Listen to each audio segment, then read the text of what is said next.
Ladies and gentlemen, this is Robert Gibbons. I'm on my Faith Art Walk series, and I ran into a beautiful soul. State your name for the audience. Oh, so my name is Kealoha. I come from Hawaii. I'm the first poet laureate of Hawaii. Wow. Keolahui. Kealoha. Kealoha, got it.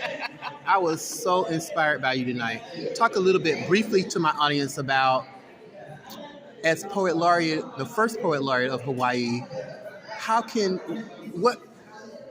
important is advocacy for you? Advocacy. Yes. I mean, if you're given a microphone and if you're given a chance to speak, you should be using that platform to speak for folks who are not in the room, for folks who maybe don't have that voice. So advocacy is very important, as we go along in this world, and we continue to speak on issues that matter to us. What matters to us should matter to the greater whole, the greater good. Well, I do know one issue that's important to you, and that's environmental education, and you're really like a rock star to me. So tell my audience how important it is to be environmentally conscious. Well, I mean, if we are what we eat, we're also what we are surrounded with. And so our environment ultimately shapes us. So if we're not stewards of our land and shepherds of making a better environment, then we're ultimately just affecting ourselves in a negative way. So it's all circular, it's all cyclical. That's awesome. I want to just share a few things with you quickly because we only have 10 minutes together. The idea of land, living in New York, you can lose a sense of that. You can lose a sense of trees and open fields and grasses. Talk about the importance of the open spaces. Oh man, that to me that is the most important thing. That's how we stay connected with not only the land but also who we are as people. Because I mean, when you look at the many generations far back, the thousands of years that we spent in close contact with the environment, that's in our DNA. No matter what we do, no matter where we go, that is always going to be calling to us. So now we have these very immense concrete cities, where it's if you lose sense of that, then ultimately you lose sense of who you are as a human. Right. So it's really important. Even in the city, find those parks. Yeah. Find those green spaces. Yeah. Find those trees. Yeah. And just spend a little bit of time. Take those shoes off. Get barefoot. Right. And just touch that earth, because it's in our DNA, man. Right.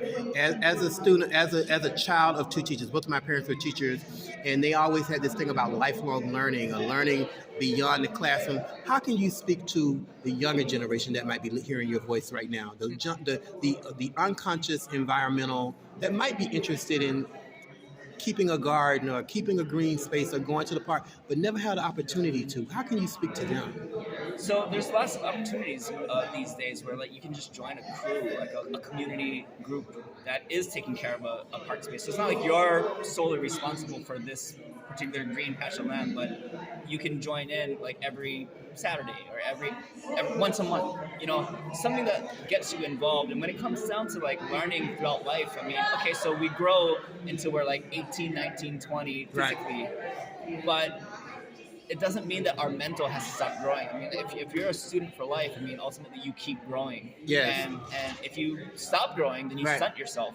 And if you want to consider yourself fully formed and fully done now, okay. But there's so much more to learn. There's so much more to grow. I like that. I'm empowered by who you are and what you do on Earth, and thank you so much. Tell my audience about what you're doing tomorrow night so that somebody might be interested in coming. Please tell us what it's about and the time and where it is. For sure. So tomorrow night, we're doing our New York City premiere of my movie, my film, The Story of Everything. 5:30 p.m. Here at the CUNY Graduate Center, right here on Fifth Avenue. Martin Siegel Theater, which is on the first floor. Gotcha. It's a free show, 5:30. So the movie is it's a creation story that follows how humans got here, but it starts at the Big Bang and follows the 13.8 billion year journey to end up at humans. And so it follows all the significant events that had to happen to create human. So it's a really fun, and there's all kinds of footage from NASA, wow. National Geographic, the BBC, and we're really stoked to just release this thing out to New York City tomorrow. Last question. Give all of our environmental conscious people one last word to keep pursuing. One last word. Yes. If you don't do the work, who else is gonna do it? Awesome. Ladies and gentlemen, state your name one more time. I'm Kealoha. Kealoha. Hawaii. Yes, thank you.